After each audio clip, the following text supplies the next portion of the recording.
사무엘하 23장. 이것은 다윗이 마지막으로 남긴 말이다. 이새의 아들 다윗이 말한다.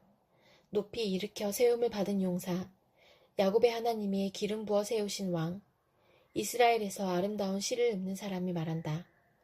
주님의 영이 나를 통하여 말씀하시니 그의 말씀이 나의 혀에 담겼다. 이스라엘의 하나님이 말씀하셨다. 이스라엘의 반석께서 나에게 이르셨다. 모든 사람을 공의로 다스리는 왕은, 하나님을 두려워하면서 다스리는 왕은 구름이 끼지 않은 아침에 떠오르는 맑은 아침 햇살과 같다고 하시고, 비가 온 뒤에 땅에서 새싹을 돋게 하는 햇빛과도 같다고 하셨다. 진실로 나의 왕실이 하나님 앞에서 그와 같지 아니한가. 하나님이 나로 더불어 영원한 언약을 세우시고 만사에 아쉬움 없이 잘 갖추어 주시고 견고하게 하셨으니 어찌 나의 구원을 이루지 않으시며 어찌 나의 모든 소원을 들어주지 않으시랴. 그러나 악한 사람들은 아무도 손으로 움켜쥘 수 없는 가시덤불과 같아서 쇠꼬챙이나 창자루가 없이는 만질 수도 없는 것, 불에 살라 태울 수밖에 없는 것들이다. 다윗이 거느린 용사들의 이름은 이러하다. 첫째는 다그몬 사람 요셉 밧세벳인데 그는 세 용사의 우두머리이다. 그는 800명과 싸워서 그들을 한꺼번에 쳐 죽인 사람이다. 세 용사 가운데서 둘째는 아호와 사람 도도의 아들인 엘르아살이다. 그가 다윗과 함께 블레셋에서 대항해서 전쟁을 할 때에 이스라엘 군인이 후퇴한 일이 있었다. 그때 엘르아살이 혼자 블레셋 군과 맞붙어서 블레셋 군인을 쳐 죽였다. 나중에는 손이 굳어져서 칼자루를 건성으로 잡고 있을 뿐이었다. 주님께서 그날 엘르아살에게 큰 승리를 안겨주셨으므로 이스라엘 군인이 다시 돌아와서 엘르아살의 뒤를 따라가면서 약탈하였다. 세 용사 가운데서 셋째는 하랄 사람으로서 아게의 아들인 삼마이다.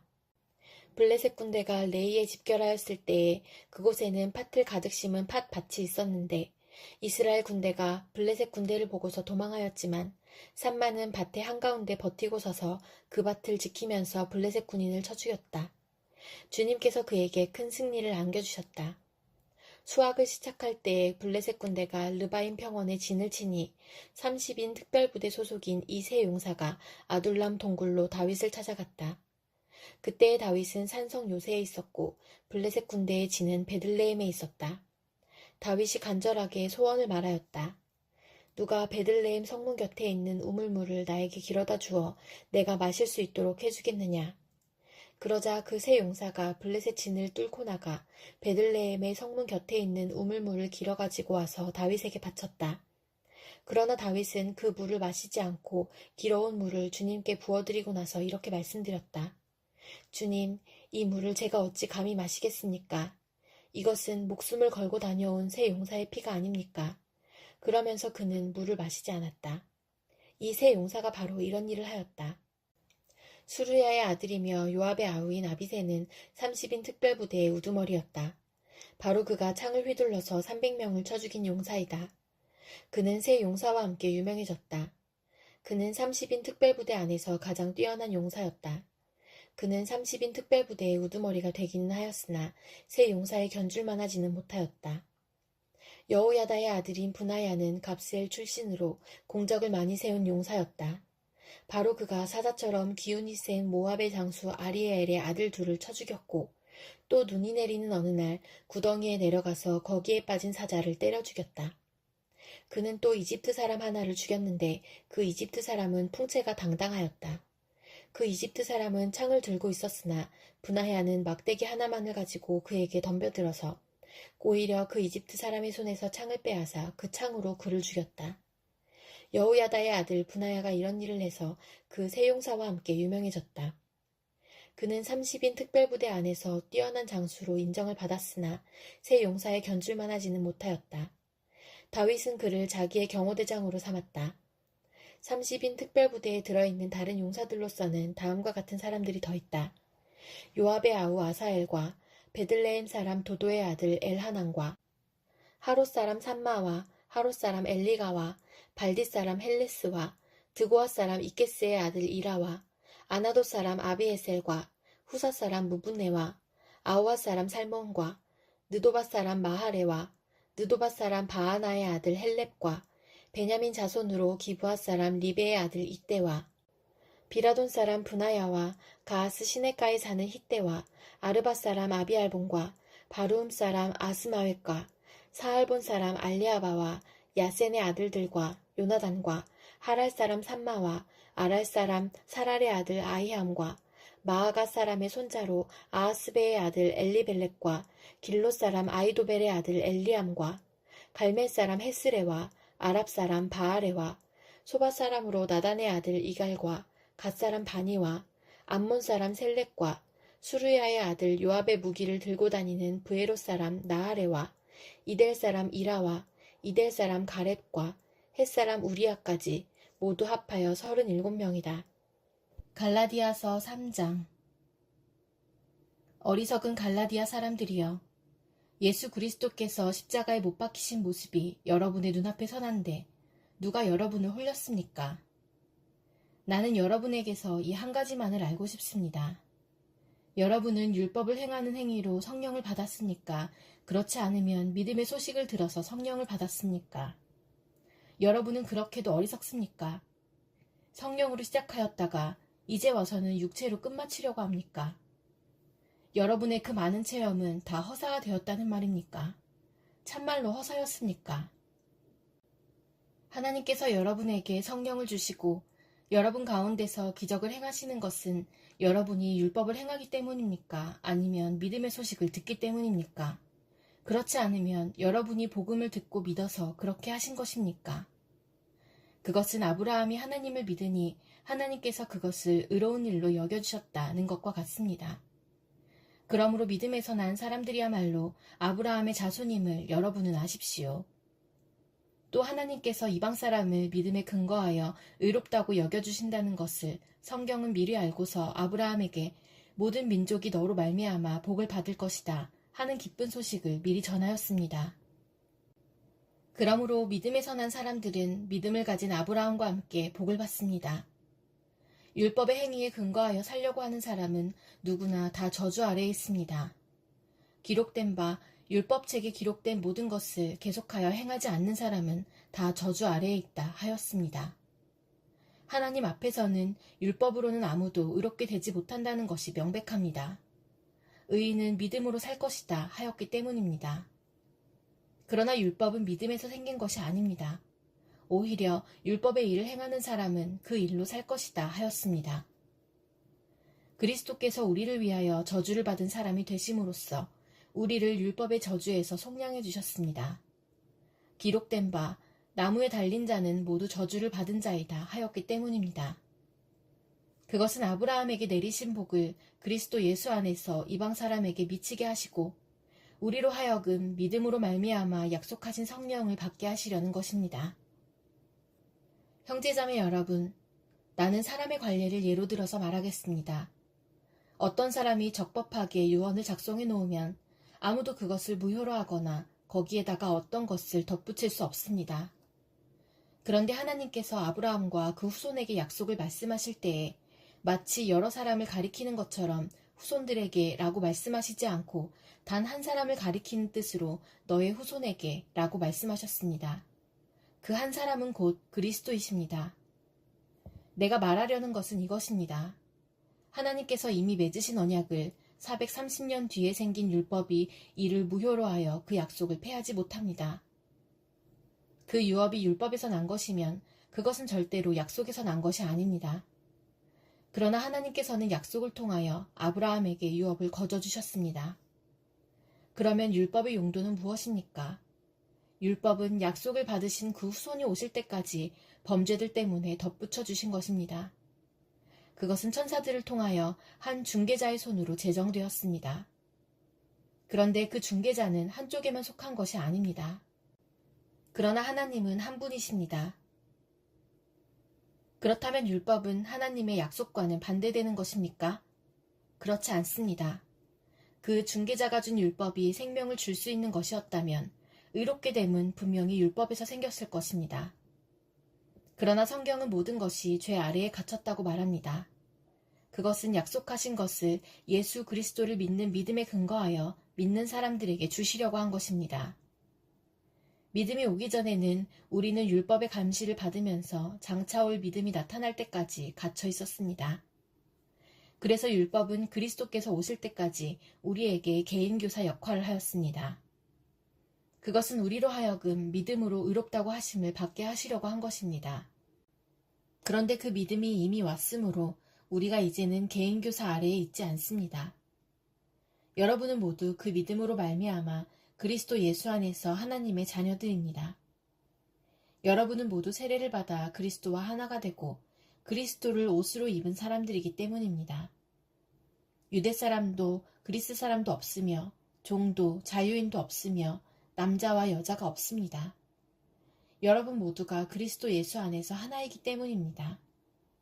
여러분이 그리스도께 속한 사람이면 여러분은 아브라함의 후손이요 약속을 따라 정해진 상속자들입니다. 에스겔 30장. 주님께서 내게 말씀하셨다. 사람아, 예언하여 전하여라. 나 주 하나님이 말한다. 너희는 오늘 슬퍼하고 통곡하여라. 그날이 가까이 왔다. 주의 날이 가까이 왔다. 어둡게 구름이 낀 날 여러 민족이 멸망하는 그때가 왔다. 이집트의 전쟁이 휘몰아치고 에티오피아는 큰 고통을 당할 것이다. 이집트에서 많은 사람이 칼에 쓰러지고 재산을 약탈당할 때에 이집트는 그 기초가 파괴될 것이다. 에티오피아와 리비아와 리디아와 아라비아와 굽과 모든 동맹국의 백성들이 이집트 사람들과 함께 칼에 쓰러질 것이다. 나 주가 말한다. 이집트를 지지하는 사람들이 쓰러질 것이며 이집트에 거만하던 권세가 꺾일 것이고 믹돌에서부터 수에네에 이르기까지 사람들이 칼에 쓰러질 것이다. 나 주 하나님의 말이다. 이집트는 황폐한 땅 가운데서도 가장 황폐한 땅이 될 것이며 이집트의 성읍들도 황폐한 성읍들 가운데서도 가장 황폐한 성읍이 될 것이다. 내가 이집트에 불을 지르고 그 돕는 자들을 멸절시키면 그때야 비로소 그들이 내가 주인 줄 알 것이다. 그날이 오면 내가 보낸 사자들이 배를 타고 가서 안심하고 있는 에티오피아 사람들을 놀라게 할 것이다. 이집트가 고통을 받는 바로 그날에 에티오피아 사람들이 고통을 당할 것이다. 정말 그 일이 닥쳐오고 있다. 나 주 하나님이 말한다. 내가 바빌로니아 왕 느부갓네살을 보내어 이집트의 무리를 없애버리겠다. 그 나라를 멸망시키려고 그가 민족들 가운데서도 가장 잔인한 군대를 이끌고 갈 것이다. 그들이 칼을 뽑아 이집트를 쳐서 칼에 찔려 죽은 사람들을 그 땅에 가득 채울 것이다. 내가 강을 마르게 하고 그 땅을 악한 사람들의 손에 팔아넘기고 그 땅과 그 안에 풍성한 것을 다른 나라 사람이 황폐하게 만들게 하겠다. 나 주가 말하였다. 나 주 하나님이 말한다. 내가 우상들을 멸절시키며 멤피스에서 신상들을 없애버리겠다. 이집트 땅에 다시는 지도자가 나지 않을 것이다. 내가 이집트 땅을 공포에 사로잡히게 하겠다. 내가 상 이집트 땅을 황무지로 만들어버리고 소안에 불을 지르고 테베를 심판하겠다. 또 내가 이집트의 요새인 펠루시움에 내 분노를 쏟아붓고 테베의 무리들을 멸하겠다. 내가 이집트에 불을 지르면 펠루시움의 요새가 고통으로 몸부림칠 것이고 테베는 적에게 뚫릴 것이며 멤피스에는 날마다 적들이 쳐들어갈 것이다. 헬리오폴리스와 부바스티스의 젊은이들은 칼에 쓰러질 것이며 주민은 포로로 끌려갈 것이다. 내가 이집트의 권세를 꺾어버릴 때에 드암느에스는 대낮에 깜깜해질 것이다. 그 교만하던 권세를 끝장낼 때에 이집트 땅은 구름에 뒤덮일 것이고 이집트의 딸들은 포로로 끌려갈 것이다. 내가 이렇게 이집트를 심판할 때에야 비로소 그들은 내가 주인 줄 알게 될 것이다. 제11년 첫째 달 7일에 주님께서 나에게 말씀하셨다. 사람아, 내가 이집트 왕 바로의 한쪽 팔을 부러뜨렸다. 치료하고 싸매야 그 팔이 나아서 칼을 잡을 수 있을 터인데 치료도 못하고 싸매지도 못하고 약도 못 바르고 붕대를 감지도 못하였으니 그가 칼을 쥘 수 없다. 그러므로 나 주 하나님이 말한다. 내가 이집트 왕 바로를 대적하여 성한 팔마저 부러뜨려 두 팔을 다 못쓰게 하고서 그가 칼을 잡을 수 없게 하겠다. 내가 이집트 사람들을 여러 민족 가운데 흩어놓고 여러 나라로 헤쳐놓겠다. 내가 바빌로니아 왕의 두 팔을 강하게 하고 내 칼을 그의 손에 쥐어주겠지만 바로의 두 팔은 부러뜨릴 터이니 바로가 바빌로니아 왕 앞에서 칼에 찔린 사람처럼 크게 신음할 것이다. 내가 바빌로니아 왕의 두 팔을 강하게 하면 바로의 두 팔은 떨어져 나갈 것이다. 내가 바빌로니아 왕의 손에 내 칼을 쥐어주고 그가 그 칼을 뽑아서 이집트 땅을 칠 때에야 비로소 그들은 내가 주인 줄 알 것이다. 내가 이집트 사람들을 여러 민족 가운데 흩어놓고 그들을 문나라로 헤쳐놓겠다.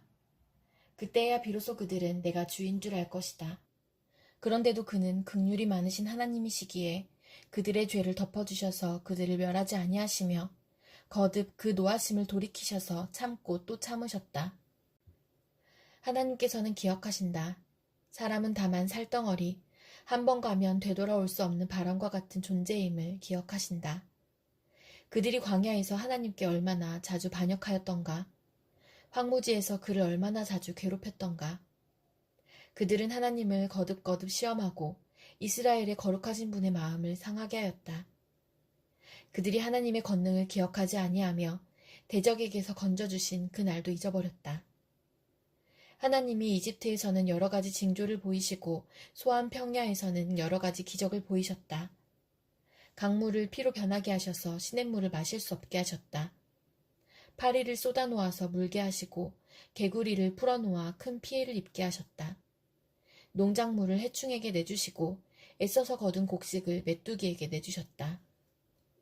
포도나무를 우박으로 때리시고 무화과나무를 된서리로 얼어 죽게 하셨으며 가축을 우박으로 때리시고 양떼를 번개로 치셨다. 그들에게 진노의 불을 쏟으시며 분노와 의분과 재앙을 내리시며 곧 재앙의 사자를 내려보내셨다. 주님은 분노의 길을 터놓으시니 그들을 죽음에서 건져내지 않으시고 생명을 연병에 넘겨주셨다. 이집트의 마다들을 모두 치시고 그의 힘의 첫 열매들을 함의 천막에서 치셨다. 그는 백성을 양떼처럼 인도하시고 가축떼처럼 광야로 이끄셨다. 그들을 안전하게 이끄시니 그들은 두려워하지 않았고 그들의 원수들은 바다가 덮어버렸다. 그들을 거룩한 산으로 이끌어들이시고 그 오른손으로 취하신 이 산으로 이끄셨다. 여러 민족을 그들 앞에서 몰아내시고 줄로 재어서 땅을 나누어 주시고 이스라엘 지파들을 자기들의 천막에서 살게 하셨다. 그럼에도 그들은 가장 높으신 하나님을 시험하고 거역하면서 그의 법도를 지키지 않고 그들은 그들의 조상들처럼 빗나가고 배신하여 느슨한 활처럼 엇나갔다. 그들은 산당에 모여 그의 노를 격동하며 조각한 우상을 섬기다가 그를 진노하게 하였다. 하나님께서 듣고 노하셔서 이스라엘을 아주 내버리셨다. 사람과 함께 지내시던 그 천막, 실로의 성막을 내버리셨다. 주님의 능력을 나타내는 궤를 포로와 함께 내주시고 주님의 영광을 나타내는 궤를 원수의 손에 내주셨다. 주님의 백성을 칼에 내주시고 주님의 소유에 분노를 쏟으셨다. 불로 젊은 총각들을 삼켜버리시니 처녀들은 혼인 노래를 들을 수 없었다. 제사장들은 칼에 맞아 넘어지고 과부가 된 그들의 아내들은 마음 놓고 곡 한 번 못하였다. 드디어 주님은 잠에서 깨어난 것처럼 분연히 일어나셨다. 포도주로 달아오른 용사처럼 일어나셨다. 원수들을 뒤쫓아가서 쳐 부수시며 길이길이 그들을 욕되게 하셨다. 그리고 주님은 요셉의 장막을 버리시고 에브라임 지파도 선택하지 아니하셨다. 오히려 유다 지파만을 선택하셨으며 그가 사랑하신 시온산을 뽑으셨다. 그곳에서 주님은 주님의 성소를 높은 하늘처럼 세우셨다. 영원히 흔들리지 않는 터전 위에 세우셨다. 주님의 종 다윗을 선택하시되 양의 우리에서 일하는 그를 뽑으셨다. 암양을 돌보는 그를 데려다가 주님의 백성 야곱과 주님의 유산 이스라엘의 목자가 되게 하셨다. 그는 한결같은 마음으로 그들을 기르고 슬기로운 손길로 그들을 인도하였다.